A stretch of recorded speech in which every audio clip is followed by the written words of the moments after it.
Perkenalkan, nama saya Clear Rafael Saraan. Jadi sekarang saya mau menjelaskan tentang topik yang pertama, yaitu konsep dan pengukuran ketidakpastian ekonomi. Jadi saya jelaskan sedikit. Ketidakpastian ekonomi ini adalah kondisi ketika pelaku ekonomi seperti rumah tangga, perusahaan dan investor itu sulit, dia kesusahan untuk memprediksi kondisi ekonomi di masa yang akan datang. Jadi dia sedikit kesusahan untuk memprediksi hal yang akan datang. Hal ini penting kita pelajari karena ketidakpastian itu sangat bisa mempengaruhi keputusan konsumsi, investasi, produksi, bahkan dia bisa mempengaruhi stabilitas pasar. Selanjutnya itu kita membahas tentang jenis-jenisnya dari ketidakpastian ekonomi. Ketidakpastian ekonomi ini dibagi menjadi 3 jenis utama. Ada ketidakpastian kebijakan ekonomi, terus ada ketidakpastian keuangan, dan ada ketidakpastian makroekonomi. Yang pertama itu kita bahas tentang ketidakpastian kebijakan ekonomi. Dia ini muncul ketika arah kebijakan pemerintah seperti fiskal, moneter, atau regulasi, dia itu tidak jelas, makanya ketidakpastian kebijakan ekonomi ini muncul. Contohnya itu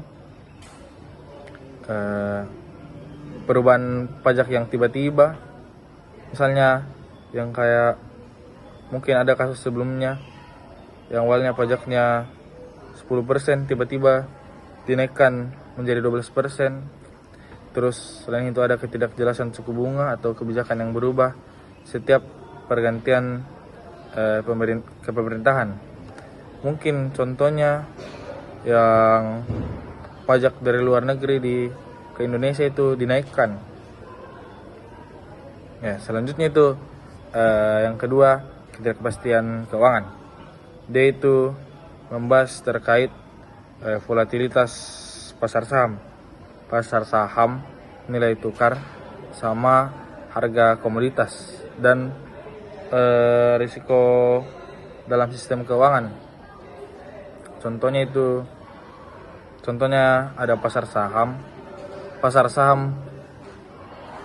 contohnya itu misalnya pasar saham ini turun tajam atau nilai tukarnya itu berfluktuasi tinggi.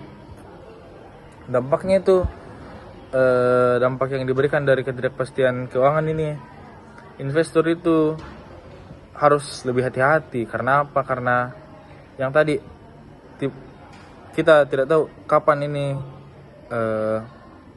harga pasar tiba-tiba turun, tiba-tiba naik. Terus aliran modal keluar masuk juga tidak stabil. Yaitu dari yang ketidakpastian keuangan. Selanjutnya ketidakpastian makroekonomi. Dia ini berkaitan dengan prospek pertumbuhan ekonomi, inflasi, suku bunga, dan tingkat pengangguran.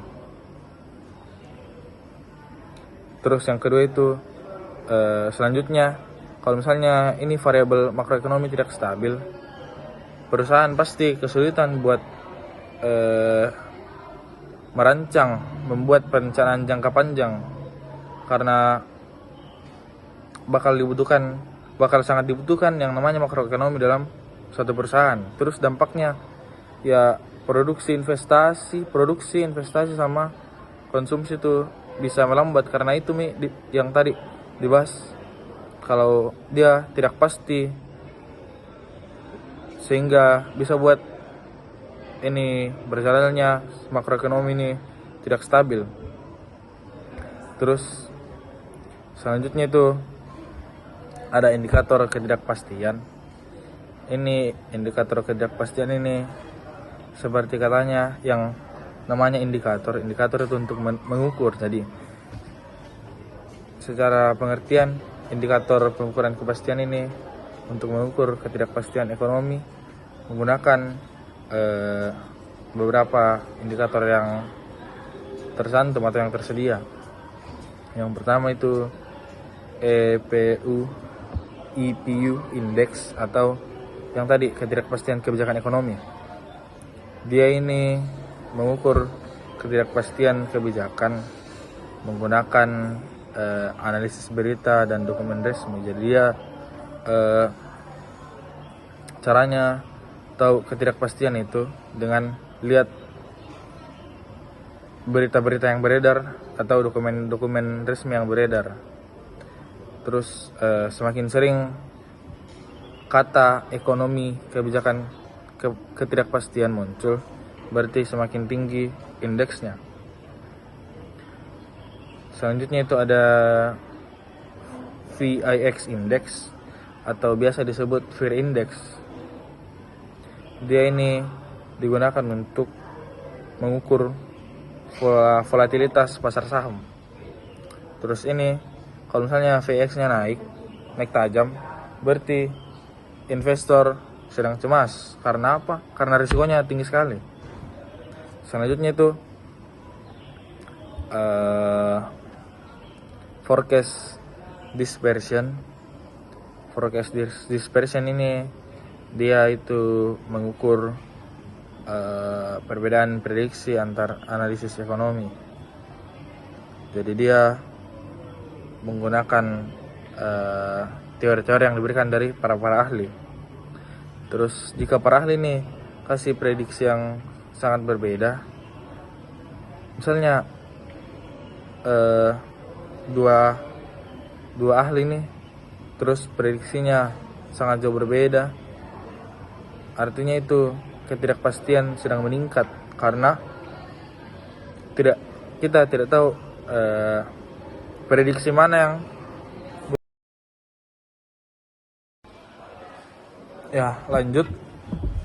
Selanjutnya itu uncertainty shocks, yaitu guncangan ketidakpastian yang dimasukkan ke dalam model makro. Gunanya itu untuk melihat pengaruhnya pada konsumsi, investasi sama output.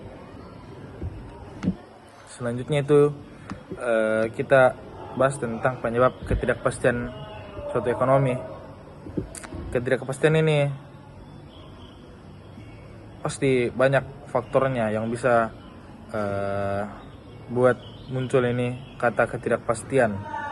Bisa muncul dari internal maupun eksternal. Yang pertama itu ada ketidakstabilan politik. Jadi dia ini ketidakstabilan politik itu perubahan dari politik dari pemerintah. Misalnya dia perubahan pemerintahan, dia bisa berupa konflik politik atau bisa juga berupa kebijakan yang saling bertentangan antara. Contoh kecilnya dikatakan tidak stabil ketika mungkin mirip seperti perumpamaan yang ahli-ahli tadi. Misalnya gubernur A ini dengan gubernur B dan gubernur C, dia itu punya pandangan yang berbeda, sehingga ya kalau misalnya disatukan itu kita bakal kesusahan untuk dapat jalan tengahnya. Selanjutnya itu konflik dan ketegangan global. Contohnya itu seperti perang, sanksi ekonomi atau konflik perdagangan internasional. Selanjutnya itu pandemi atau krisis kesehatan. Contohnya yang jelas sekali sudah kita lalui. Selanjutnya itu pandemi atau krisis kesehatan. Seperti yang sudah kita lewati sama-sama, pandemi COVID-19 itu contoh nyata yang menyebabkan ketidakpastian besar di semua sektor. Jadi yang Contohnya itu sektor pendidikan. Contoh kecilnya. Jadi awalnya itu sekolah diliburkan cuma 2 minggu, tapi tiba-tiba sampai 2 tahun. Itu terjadi ketidakpastian karena kita tidak tahu seberapa besar dampaknya ini pandemi pada kita, tidak tahu awalnya seberapa besar dampaknya ini pandemi ke kehidupan kita sehari-hari. Selanjutnya itu krisis keuangan. Contohnya itu seperti bubble aset, gagal bayar lembaga keuangan, atau penurunan tajam di pasar global. Terus yang terakhir itu perubahan kebijakan mendadak. Regulasi tanpa transisi yang cukup sangat bisa mengganggu di sektor produksi dan investasi. Selanjutnya kalau ditanya tentang mengapa ketidakpastian itu penting dalam makroekonomi. Jadi ketidakpastian itu menjadi variabel utama dalam makro karena dia bisa menurunkan konsumsi rumah tangga. Itu yang pertama. Yang kedua itu dia bisa sewaktu-waktu tanpa diketahui menunda investasi perusahaan. Dan yang ketiga itu dia bisa juga meningkatkan volatilitas pasar keuangan. Selanjutnya itu dia juga bisa melemahkan efektivitas kebijakan fiskal dan moneter. Dan yang terakhir itu dia bisa memicu perlambatan ekonomi atau memperdalam yang namanya resesi. Jadi kesimpulannya dari yang materi konsep itu, ketidakpastian ekonomi itu merupakan faktor yang penting yang harus diperhatikan karena dia itu mempengaruhi hampir semua aspek kegiatan ekonomi. Kalau misalnya satu aspek saya sudah dipengaruhi, yaitu ekonomi, maka pasti aspek yang lain juga bakal terganggu karena ekonomi dalam kehidupan kita tuh sangat penting. Uang, siapa sih yang bisa hidup tanpa uang? Terus dengan memahami jenis ketidakpastian itu, dengan memahami jenisnya, indikator dan penyebabnya, kita bisa nilai bagaimana kondisi ekonomi, bagaimana pengaruhnya dapat berubah, dan bagaimana kebijakan yang perlu dirancang supaya kita bisa kurangi dampak negatifnya. Mungkin sekian dari saya serahkan ke pemateri selanjutnya.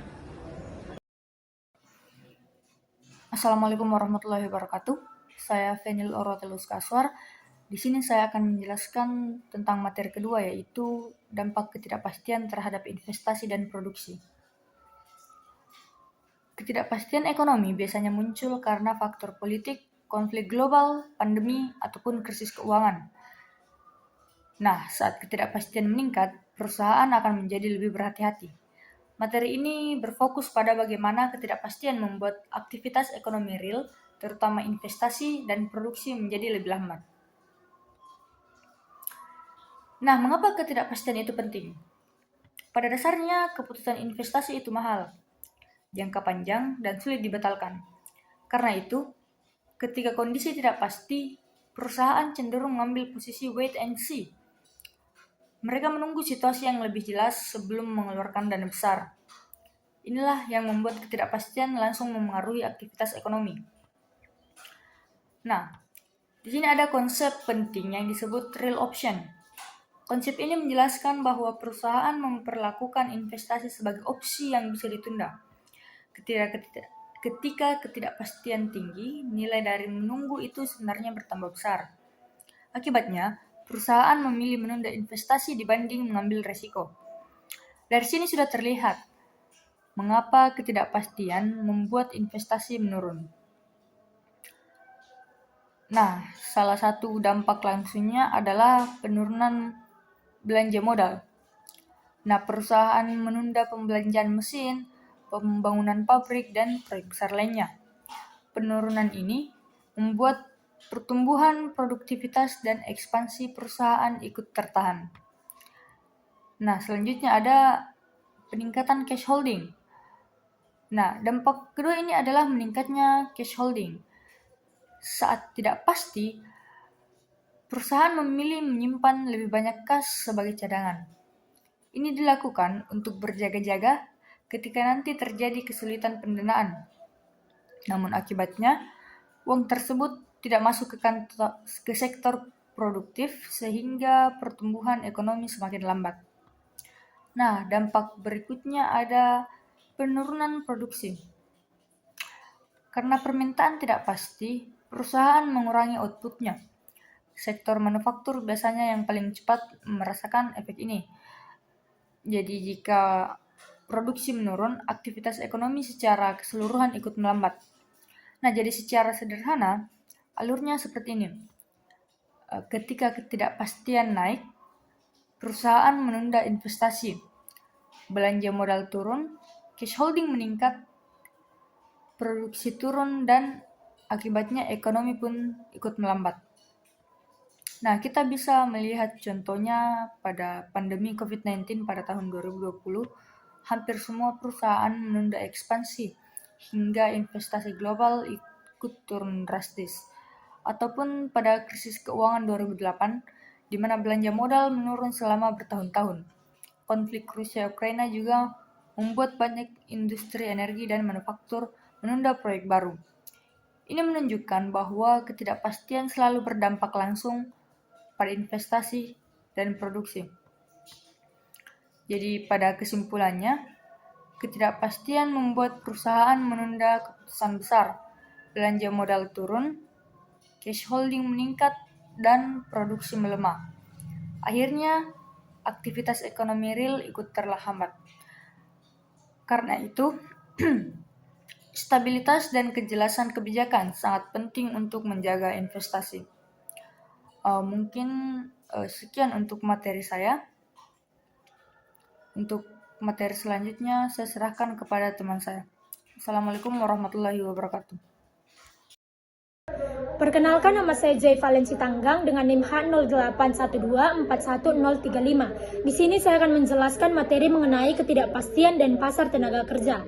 Dalam teori pasar tenaga kerja, keseimbangan ditentukan oleh permintaan tenaga kerja dari perusahaan dan penawaran dari pekerja.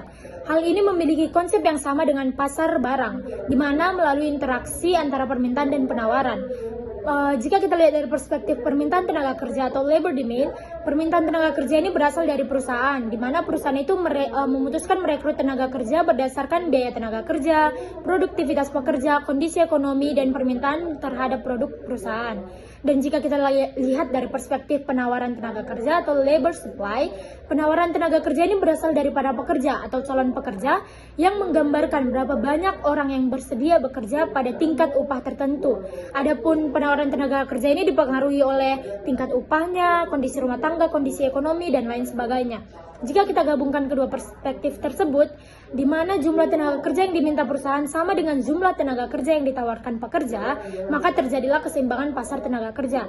Namun pada pembahasan kali ini kita akan membahas mengenai ketidakpastian ekonomi, di mana ketika terjadi ketidakpastian ekonomi, maka perusahaan itu cenderung menahan diri dalam keputusan perekrutan. Ketidakpastian ekonomi itu seperti ketidakstabilan harga, ancaman resesi, ketidakpastian kebijakan fiskal atau moneter, dan lain sebagainya itu membuat perusahaan berhati-hati. Kenapa bisa? Karena perekrutan itu kan biaya tetap jangka menengah. Contohnya itu gaji, pelatihan, tunjangan, biaya rekrutmen, risiko pemutusan hubungan kerja, dan lain sebagainya. Itu membuat perusahaan berpikir apakah permintaan produk akan tetap stabil, pendapatan masa depan cukup untuk membayar tenaga kerja baru, dan lain sebagainya.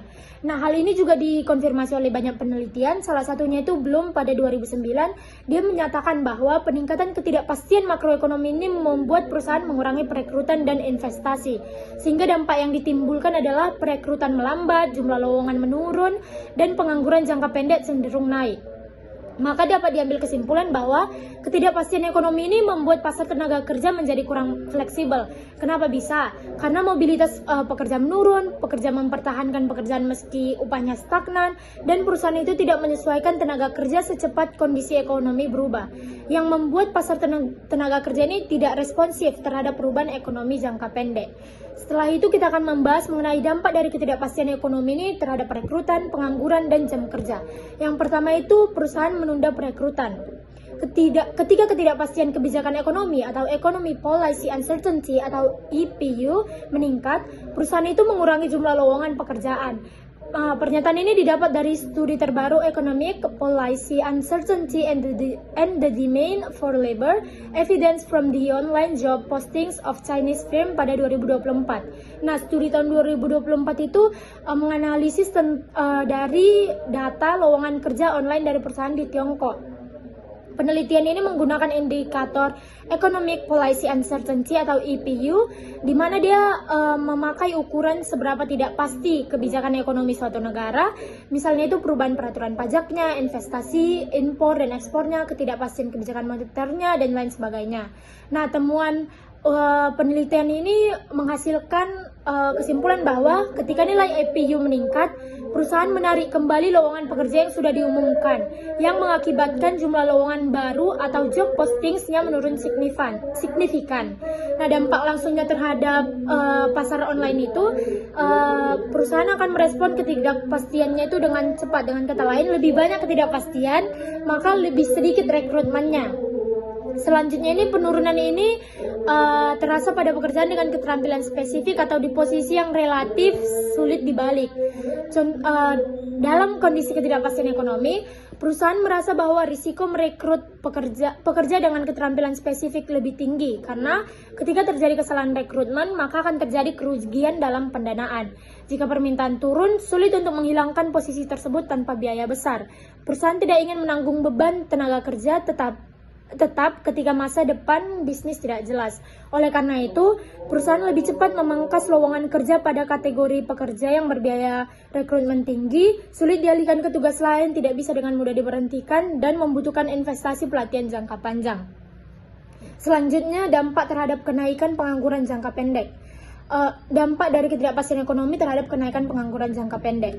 Ketidakpastian meningkatkan tingkat pengangguran dan mengurangi intensitas pencarian kerja atau search intensity.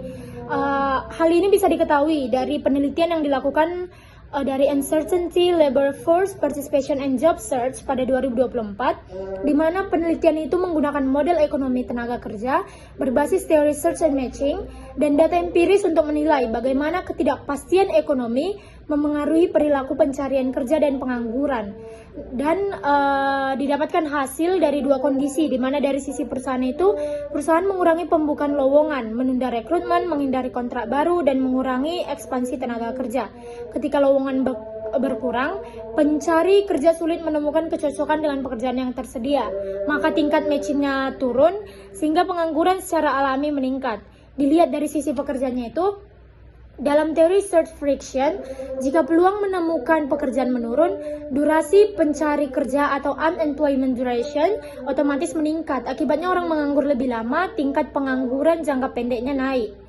Selanjutnya itu kita lihat dari sisinya yang kedua tadi itu, di mana mengurangi intensitas pencarian kerja atau search intensity, di mana dari penelitian ini ditemukan bahwa ketidakpastian itu membuat pencari kerja mengurangi upaya mencari kerjanya. Dengan kata lain, ketika ekonomi sedang tidak jelas, orang cenderung menunda usaha untuk mencari kerja optimal dan hanya melakukan pencarian minimum. Penurunan partisipasi angkatan kerja atau labor force participation ini bisa terjadi karena efek discouragement. Apa efek discouragement ini? Discouragement effect ini merujuk pada kondisi ketika seseorang berhenti mencari pekerjaan karena merasa tidak ada peluang kerja yang tersedia atau karena pasar kerjanya itu dianggap buruk. Kenapa ketidakpastian ekonomi itu bisa menyebabkan discouragement?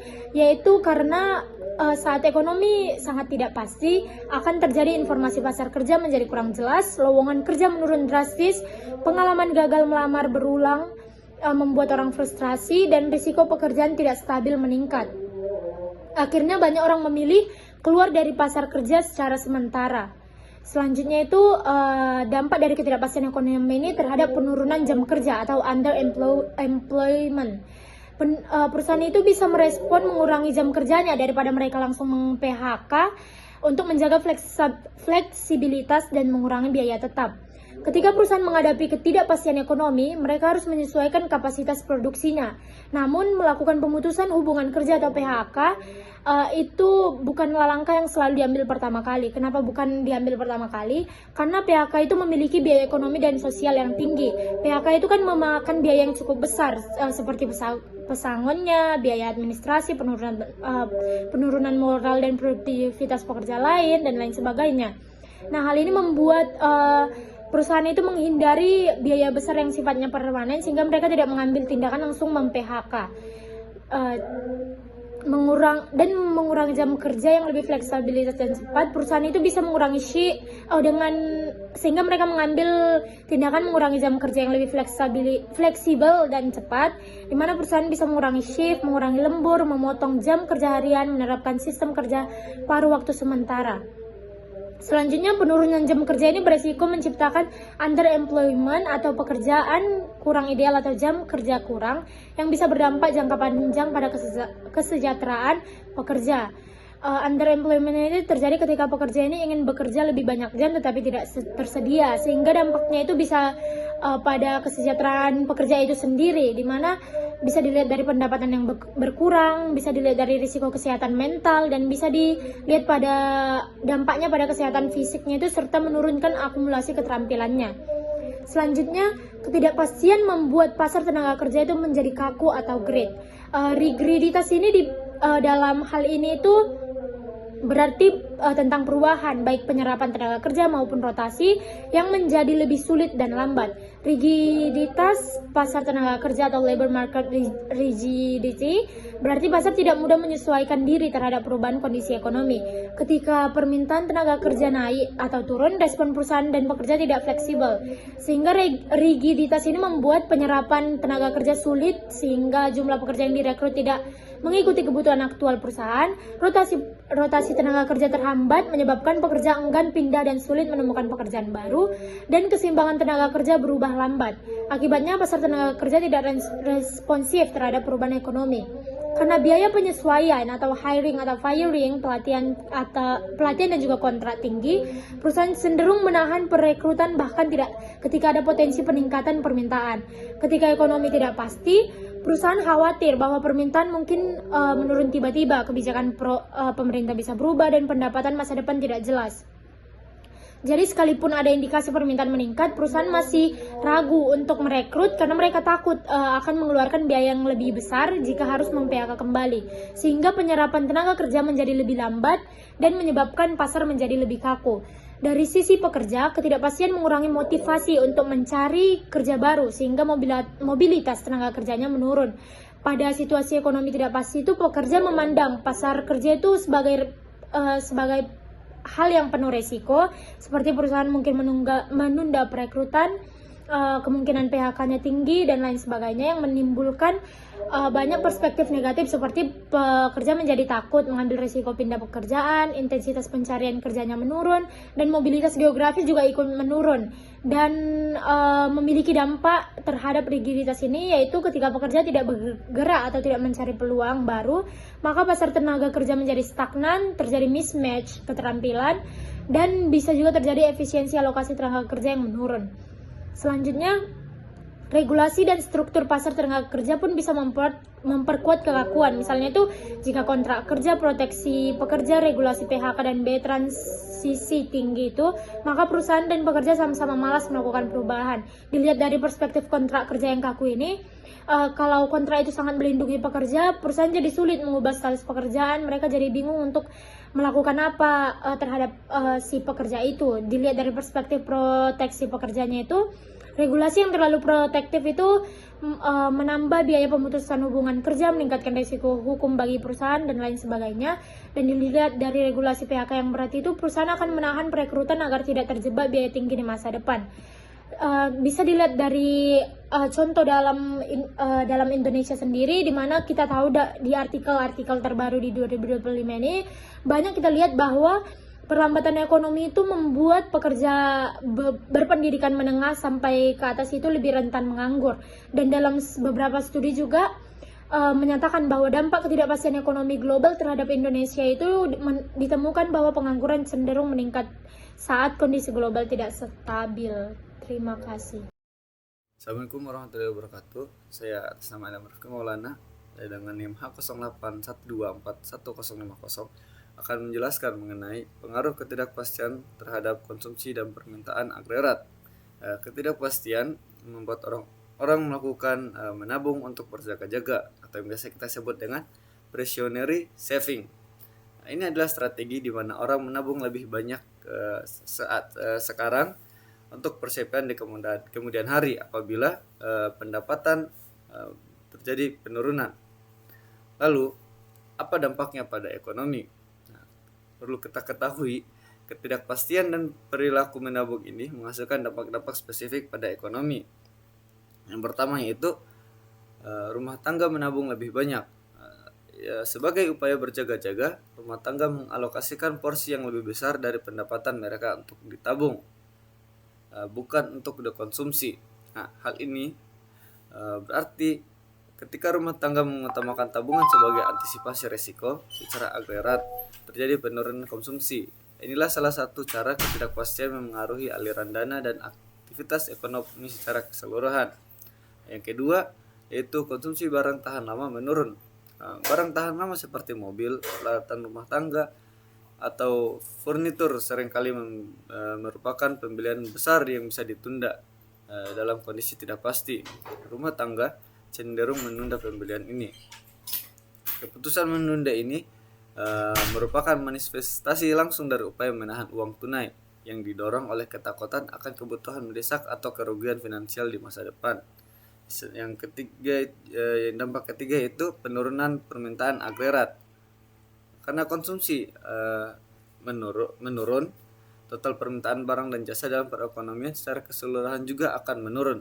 Efek domino ini menunjukkan bahwa perubahan perilaku individu menabung dapat secara cepat mengganggu keseimbangan pasar, sebab daya beli kolektif untuk barang dan jasa menjadi lesu secara menyeluruh. Dampak keempat yaitu dampak terhadap pertumbuhan GDP atau PDB.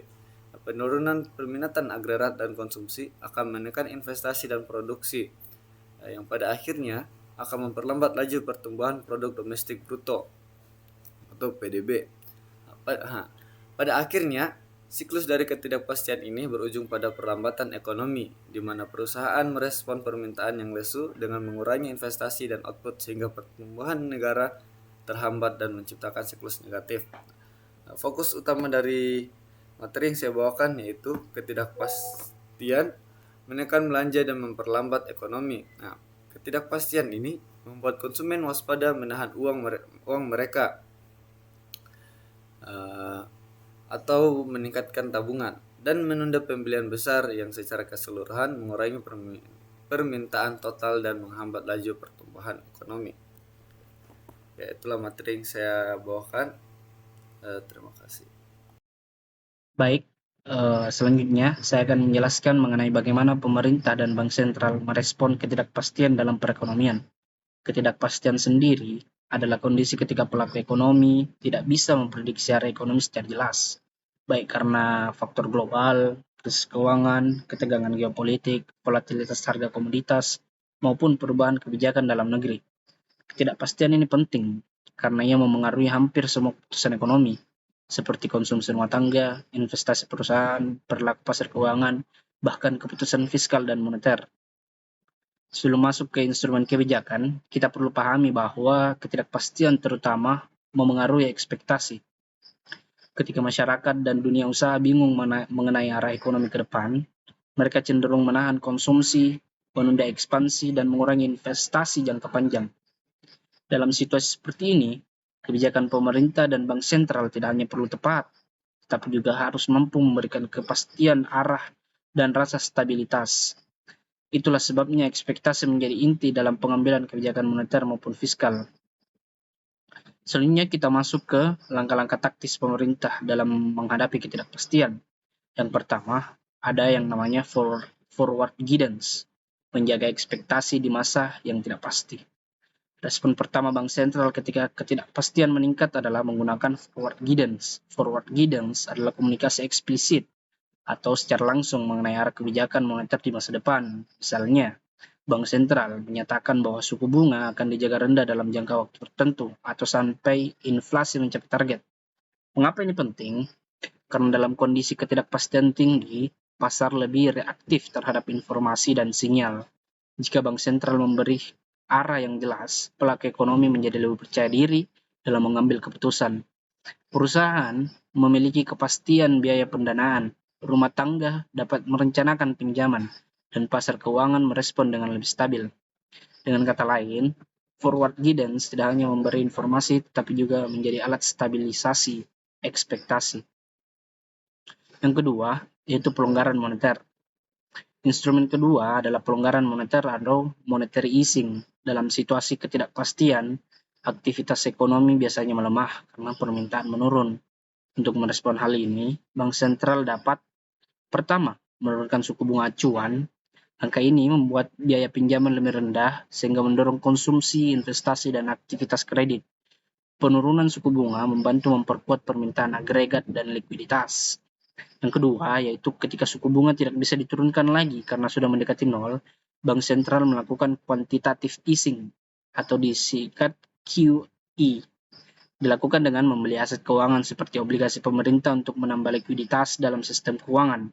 Tujuan utamanya adalah menurunkan suku bunga jangka panjang, meningkatkan harga aset, dan memperlancar aliran kredit. Kombinasi suku bunga rendah dan QE sangat efektif dalam menghadapi ketidakpastian yang berskala besar, seperti krisis keuangan pada tahun 2008 dan pandemi COVID-19. Selanjutnya yang ketiga yaitu stabilisator fiskal otomatis. Dari sisi fiskal, pemerintah memiliki instrumen yang bekerja otomatis ketika ekonomi melemah, tanpa perlu menunggu persetujuan DPR atau desain kebijakan baru. Instrumen ini disebut automatic stabilizer atau stabilisator fiskal otomatis. Contohnya, yaitu pajak progresif yang otomatis menurun ketika penghasilan menurun, program bantuan pengangguran, jaminan kesehatan, dan bantuan sosial yang otomatis meningkat ketika kondisi ekonomi memburuk. Efek dari stabilisator ini sangat penting ketika ketidakpastian tinggi, karena masyarakat membutuhkan penyokong daya beli secara cepat. Selain itu, automatic stabilizer membantu menjaga konsumsi agregat agar tidak jatuh terlalu dalam dan mengurangi siklus resesi. Selanjutnya, yang tidak kalah penting yaitu komunikasi kebijakan, stabilitas melalui kejelasan. Selain instrumen formal, komunikasi kebijakan menjadi alat stabilisasi yang tidak kalah penting. Komunikasi yang jelas, konsisten, dan transparan membuat pasar merasa yakin bahwa kebijakan diarahkan ke jalur yang tepat. Sebaliknya, komunikasi yang ambigu atau berubah-ubah dapat memicu peningkatan volatilitas. Misalnya, jika pemerintah mengirim sinyal yang tidak seragam tentang defisit, perpajakan, atau subsidi, maka pelaku usaha akan bingung dan pasar keuangan berpotensi bergejolak. Oleh karena itu, baik pemerintah maupun bank sentral harus memastikan pesan kebijakan disampaikan secara terkoordinasi, konsisten, dan dapat diprediksi. Yang kelima yaitu ketidakpastian kebijakan dan dampaknya pada volatilitas pasar. Kita juga perlu memahami bahwa tidak semua ketidakpastian berasal dari faktor eksternal. Kadang-kadang ketidakpastian justru berasal dari pemerintah sendiri, dan ini disebut policy uncertainty. Ketika arah kebijakan fiskal atau moneter tidak jelas, pasar akan menjadi sangat sensitif. Investasi asing masuk dan keluar dengan cepat. Nilai tukar berfluktuasi dan biaya pinjaman meningkat. Dalam kondisi seperti ini, ekonomi domestik menjadi rentan. Karena itu, meminimalkan ketidakpastian kebijakan menjadi prioritas dalam menjaga stabilitas ekonomi makro. Sebagai penutup, ada dua hal yang menjadi inti dari seluruh respon kebijakan terhadap ketidakpastian, yaitu kredibilitas dan kejelasan kebijaksanaan. Kejelasan kebijakan. Kredibilitas berarti bahwa pemerintah dan bank sentral konsisten antara apa yang dikatakan dan apa yang dilakukan. Kejelasan berarti bahwa arah kebijakan dapat diprediksi dan tidak berubah-ubah tanpa alasan kuat. Jika dua hal ini terpenuhi, maka ekspektasi masyarakat menjadi stabil, kepercayaan pasar meningkat, dan volatilitas dapat ditekan. Dengan demikian, respon kebijakan, baik fiskal maupun moneter, akan jauh lebih efektif dalam menghadapi ketidakpastian. Terima kasih. Assalamualaikum warahmatullahi wabarakatuh. Perkenalkan, nama saya Muhammad Fauzan Julistika dengan NIM A0812410111. Di sini saya akan mempresentasikan materi ketidakpastian global dan spillover ke negara berkembang. Nah, mari kita perhatikan peta dunia yang terpampang di layar. Jika Anda perhatikan, ada garis-garis panah besar yang bermula dari Amerika Serikat dan Eropa, lalu menyebar ke seluruh penjuru dunia, termasuk ke wilayah kita.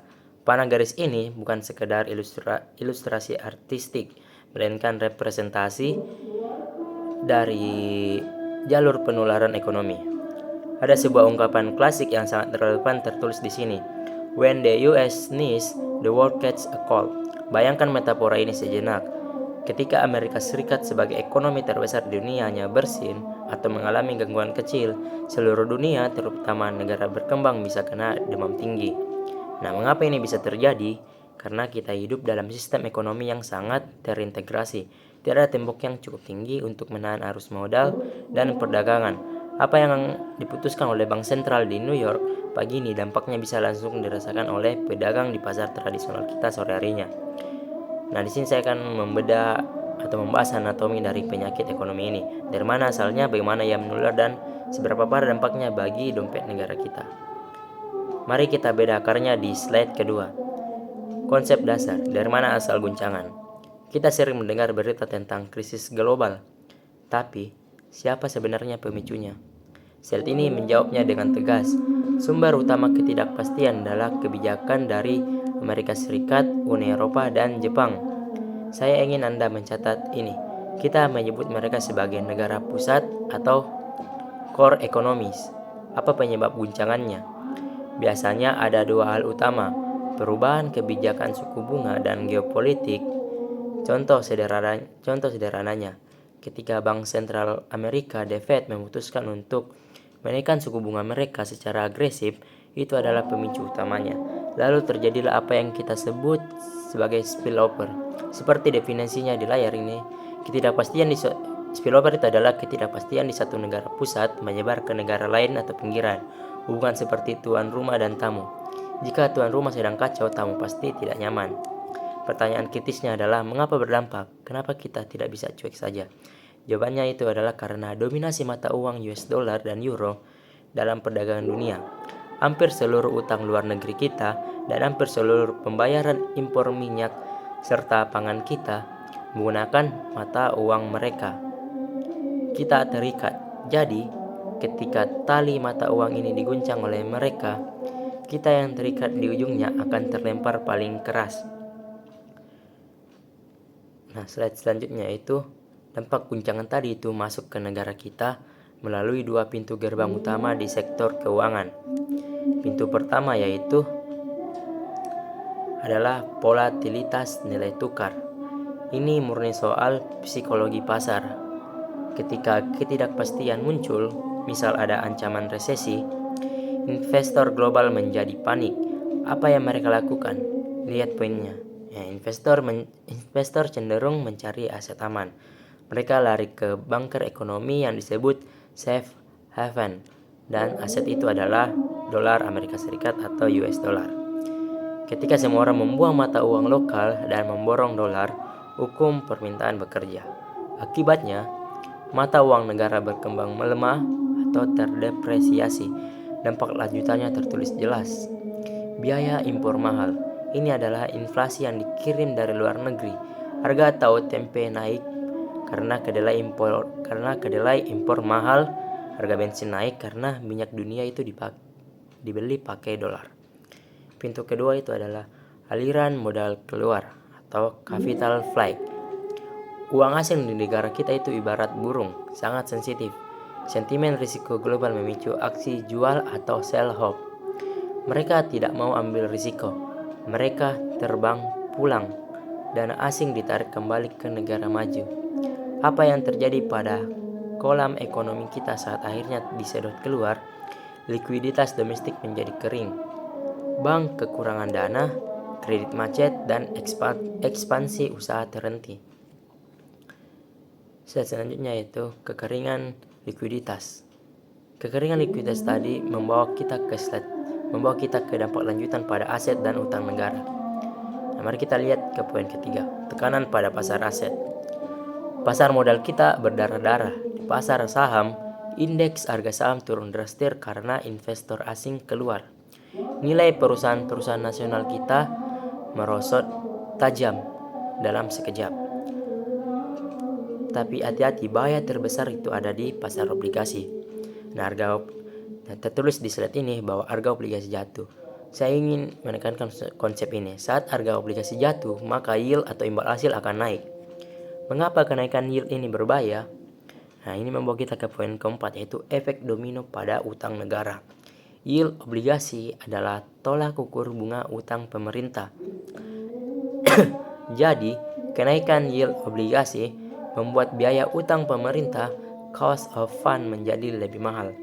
Bayangkan ini seperti cicilan rumah atau KPR. Jika tiba-tiba bunga bank naik drastis, cicilan bulanan Anda akan membengkak. Begitu juga dengan negara. Anggaran negara APBN yang seharusnya dipakai untuk subsidi kesehatan atau pendidikan terpaksa dialihkan untuk membayar bunga utang yang melonjak gara-gara sentimen global tadi. Terakhir, dampak ini tidak hanya berhenti di angka komputer bursa saham. Ia turun ke jalanan, ke barang-barang yang kita pakai. Slide terakhir ini membahas kerentanan global supply chain. Kita punya kelemahan struktural, yaitu ketergantungan tinggi. Negara berkembang seringkali bergantung pada impor bahan baku dan energi. Kita belum berdaulat penuh. Lalu, apa yang terjadi jika ada gangguan rantai pasok? Misalnya ada konflik atau kebijakan di negara maju yang menutup pelabuhan atau membatasi ekspor, maka distribusi akan terhambat. Dampaknya langsung ke perut masyarakat. Nah, akibatnya itu terjadi kelangkaan barang ditambah kenaikan harga atau inflasi. Sudah barangnya susah dicari, harganya mahal pula. Nah, hasil akhirnya itu adalah daya beli masyarakat turun, kesejahteraan rakyat tergerus. Nah, sebagai penutup, dari 5 slide ini kita bisa menarik benang merah yang jelas. Sebuah keputusan suku bunga di Amerika bisa memicu kepanikan investor dan jatuhnya mata uang kita, yang kemudian menaikkan beban utang negara dan berakhir dengan mahalnya harga barang di pasar kita. Inilah realitas spillover effect. Kita harus memahami betapa rentannya posisi kita agar kita bisa bersikap menghadapi gelombang ketidakpastian berikutnya. Terima kasih.